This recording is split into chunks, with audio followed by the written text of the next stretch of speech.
வார்ப்பணம் வணக்கம் ஃப்ரெண்ட்ஸ். இன்னைக்கு நம்ம என்ன பார்க்க போறோம் அப்படின்னா, நம்ம மகாலட்சுமி தாய் பார்க்க போறோம்.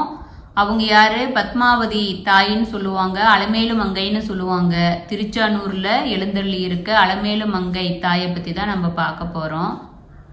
நம்ம ஏன் அவங்க டாபிக் அவங்களை எடுக்கிறோம் அப்படின்னு சொன்னா, அது கனகத்தாரா சோஸ்திரத்துல தான் ஆரம்பிச்சு அப்படியே மகாலட்சுமி அவங்கள பேச வச்சதுனால நம்ம அலமேலு மங்கம்மா தாயை பற்றி பார்த்துடலாம் அப்படின்னு சொல்லிட்டு, ஒரு காலத்தில் பிருகு முனிவர் எல்லா முனிவர்களும் சேர்ந்து பெரிய யாகங்கள் நடத்துகிறாங்க. அந்த யாகத்தின் பலனை யாருக்கு கொடுக்கறது அப்படின்னு சொல்லி பேசும்போது, மும்மூர்த்திகளை சோதிக்கிறதுக்கு பிருகு முனிவர் போகிறாரு. அதில் யார் பொறுமைசாலியோ அவருக்கு தான் கொடுக்கணும் அப்படின்னு சொல்லிட்டு பிரம்மலோகம் போகிறாரு, நம்ம கைலாயம் போகிறாங்க.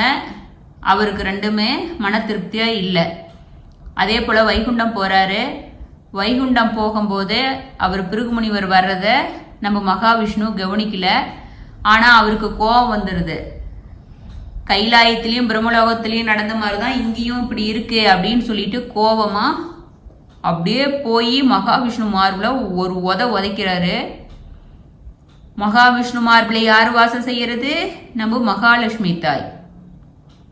மகாலட்சுமி தாய்க்கு கோபம் வந்துடுது. ஆனால் அப்பா அமைதியாக இருக்காங்க. நம்ம மகாவிஷ்ணு டக்குன்னு முனிவர் பாதத்தை பிடிச்சி, இவ்வளோ இரும்பான என்னோட நெஞ்சு அவ்வளோ இரும்பு ஸ்ட்ராங்காக இருக்கும், நீங்கள் அதில் போய் உங்கள் பாதத்தில் உதைச்சி உங்கள் பாதம் அடிபட்டிருக்கும் அப்படின்னு பிருகு முனிவரை உட்கார வச்சு பாதத்தை நீவி விட்டு அவர்கிட்ட பேசும்போது பிருகு முனிவருக்கு தவறு புரிஞ்சிருது. தெய்வம், உங்களை நான் உதைச்சது தவறு, எனக்கு இப்படி யாகத்தின் பலனை கொடுக்க வந்தேன், நீங்கள் கவனிக்காத இருந்ததுனால எனக்கு கோபம் வந்துருச்சுன்னு சொல்கிறாரு. நம்ம மகாவிஷ்ணு அவரோட கோபத்தை தணிச்சு அவர் யாகத்தின் பலனை மகாவிஷ்ணுவுக்கு கொடுக்குறாரு. பிருகு முனிவர் கிளம்பி போயிடுறாரு. ஆனால் மகாலட்சுமிக்கு கோபம் வந்தது இல்லையா? எப்படி நான் வாசம் செய்கிற உங்கள் மார்பை உதைக்கலாம், நீங்கள் அதை கவனிக்காத, நீங்கள் கேட்காத, ஆனால் அவர் பாதத்தை வச்சு பிடிச்சி பணிவிட செய்கிறீங்க, நான் இந்த இடத்துல இருக்க மாட்டேன் அப்படின்னு மகாலட்சுமி கோவிச்சுட்டு மகாவிஷ்ணுவை விட்டு கிளம்பிடுறாங்க. மகாவிஷ்ணு எங்கே கிளம்புறாங்க? அதுதான் நம்ம திருச்சானூர். ஏன் அங்கே வர்றாங்க அப்படின்னு சொன்னால், சந்திர வம்சத்தை சேர்ந்த ஆகாசராஜனுக்கும் தரணி தேவிக்கும் குழந்தை இல்லாத இருக்கு. அவங்க எவ்வளோ காலமாக மகாலட்சுமியை நோக்கி பூஜை பண்ணுறாங்க, ஒரு குழந்தை வேணும்னு கேட்குறாங்க. அப்பா மகாலட்சுமி, நானே உங்களுக்கு மகளா பிறப்பேன் அப்படின்னு சொல்லிட்டு மகாலட்சுமி சொல்லியிருப்பாங்க. அந்த காலம் அதுதான் இப்போ கரெக்டாக மகாலட்சுமி தாய் கோவிச்சுட்டு கிளம்புறாங்க. அந்த சமயம் நம்ம ஆகாசராஜன் ஒரு நிலத்தை உழுவுறாரு.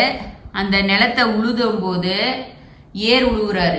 உழுவும்போது கிடைச்ச பேழையில 1000 இதழ்களை கொண்ட தாமரை மலர் மீது குழந்தை இருந்ததுனால அலமேர் மங்கை அப்படின்னு சொல்லிட்டு பெயரிட்டு வளர்த்து வராரு. அலர் என்றால் தாமரை, மங்கை என்றால் நற்குணங்கள் பொருந்திய பெண். தாமரை மலர் மீது நற்குணங்கள் பொருந்திய பெண்ணாக வீற்றிருப்பவள் என்ற பொருளினால் அலர்மேல் மங்கை அப்படின்னு நம்ம மகாலட்சுமி தாயை அழைக்கிறோம். இப்பொருளை கொண்ட பதமே வடமொழியில் பத்மாவதி என்றும், அலமேர் மங்கை என்னும் தமிழில் திரிபே அலமேலு மங்கா அப்படின்னும் தெலுங்குலையும் கன்னடத்திலையும் அழைக்கிறோம்.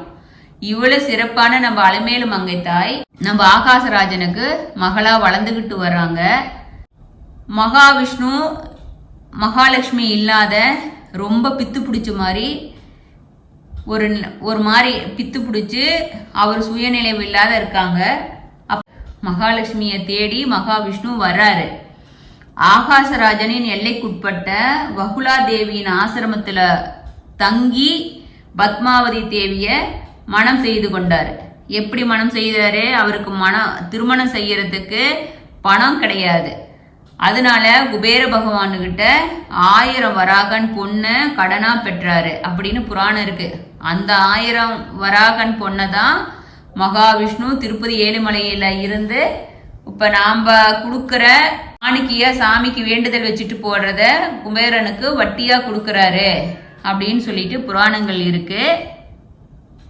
இதுல மகாவிஷ்ணுக்கும் மகாலட்சுமிக்கும் மேரேஜ் ஆகுதுன்னா நம்ம வகுலாதேவி போய் பொண்ணு கேட்குறாங்க ஆகாசராஜன்கிட்ட. நம்ம மகாவிஷ்ணுவை பார்த்துட்டு ஓகேன்னு சொல்லி நம்ம பத்மாவதி தாய்க்கும் நம்ம மகாவிஷ்ணுவுக்கும் மேரேஜ் நடக்குது. மேரேஜ் நடந்து எல்லா சீர் செனத்தி எல்லாம் ஆகாசராஜன் அத்தனை கொடுக்குறாரு. ராஜா இல்லையா, பொண்ணுக்கு கொடுக்குறாரு.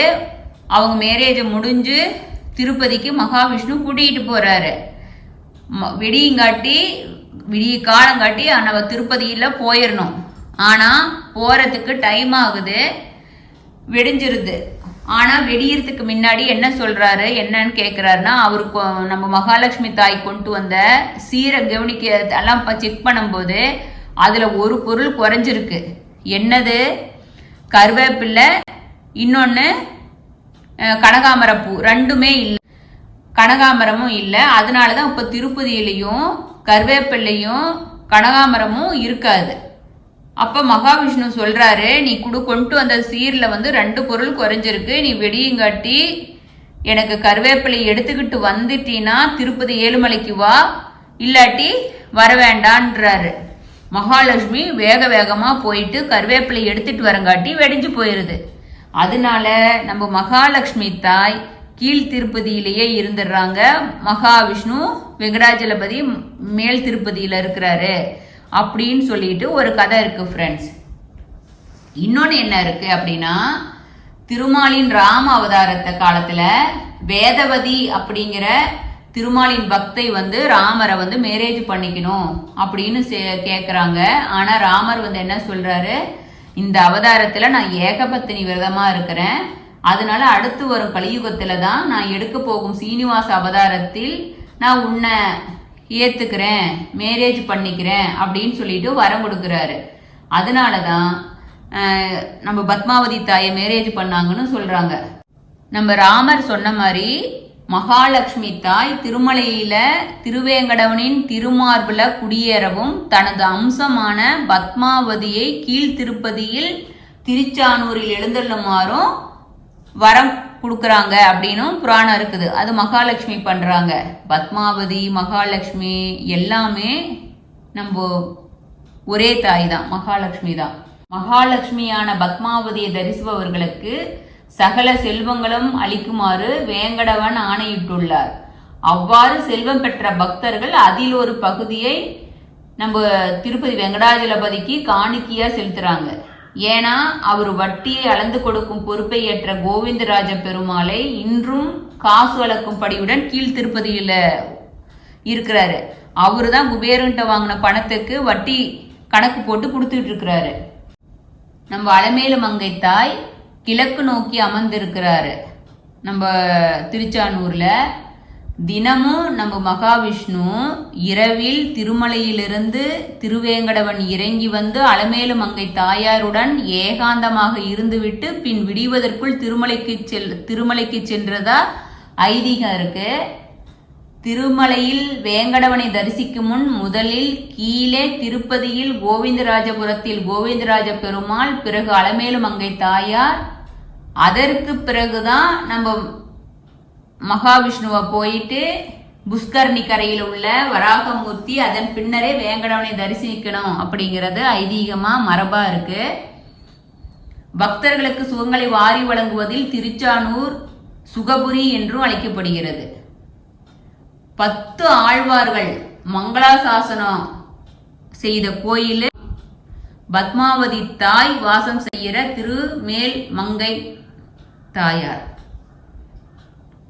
திருமலையில் ஸ்வஸ்திவசனம் என்னும் சமஸ்கிருத வரவேற்பு தினமும் வேங்கடவனுக்கு சமர்ப்பிக்கிறார்கள். அதில் உன்னுடன் அந்தர்யாமியாக உள்ள அலமேல் மங்கைக்கும் நல்வரவு அப்படின்னு ஒரு சொற்றொடர் ஒன்று. திருமலை நாயகனோடு ஒன்றிய நிலையில் அலமேலு மங்கை இருக்கிறாள் என்பது இதன் மூலம் தெரிகிறதாம். அலமேலு மங்கையின் தங்கத்தேர் வெள்ளித்தேர் திருவிழா ரொம்ப சிறப்பா நடக்கும். நம்ம திருச்சானூருக்கு அருகில கல்யாணவனம் அப்படின்னு ஒரு ஊர் இருக்கு. அதுல பத்மாவதி தாயார் திருமணத்திற்காக மஞ்சள் அரைச்ச எந்திரக்கல் இன்னும் இருக்காமா. நம்ம மகாவிஷ்ணு மகாலட்சுமி திருமலை போறதுக்கு முன்னாடி அகத்திய முனிவர் அங்க கல்யாணம் வனம் போறாங்க. அந்த கல்யாண வனத்துல அகத்திய முனிவர் இருக்கிறாரு. அவர் 6 மாசம் நீங்க மேல போகக்கூடாது, இங்கேயே இருக்கணுங்கிறாங்க. அதனால மகாவிஷ்ணு மகாலட்சுமி 2 பேரும் கல்யாண கோலத்துல கல்யாண வனம் அப்படிங்கிற இடத்துல தங்கி இருக்கிறாங்க. விதவிதமான கல்யாண விருந்து தயாரானவுடன் பத்மாவதி தாயார் சீனிவாசரிடம் யாருக்கு இந்த பிரசாதங்களை நம்ம நிவேதிப்பது அப்படின்னு சொல்லிட்டு கேட்க, நம்ம மகாவிஷ்ணு சொல்றாரு அக்கோப்பிலம் நரசிம்மருக்கு நிவேதிக்கலாம் அப்படின்னு அவர் யோசனை சொல்ல 2 பேரும் அக்கோப்பிலம் இருக்கிற திசை நோக்கி பிரசாதங்களை நிவேதித்தாக தலவரலாறு சொல்லுகிறது. வனம் கோயில் இருக்கிற தலவரலாறு சொல்லுது. வைகரி ரூபாய அலமேல் மங்காய நமகா என்னும் மந்திரம் மிகவும் பிரசித்தி பெற்றது. தினமும் துயிலெழுதியில் இந்த மந்திரத்தை கூறினால் அன்று முழுவதும் பத்மாவதி தேவியின் அருள் கிடைக்கும் என்பது ஐதீகமா இருக்கு. நம்ம மகாலட்சுமி தாய் கீழே இருந்து நமக்கு ஆசீர்வாதம் பண்றாங்க, மகாவிஷ்ணு மலை மேல் இருந்து ஆசீர்வாதம் பண்றாங்க. ஆனா மகாவிஷ்ணு மலை மேல இருந்தாலும் அவர் மார்புல மகாலட்சுமி தாய் குடிகொண்டிருக்காங்க. இதுதான் நம்ம மகாலட்சுமி தாய்.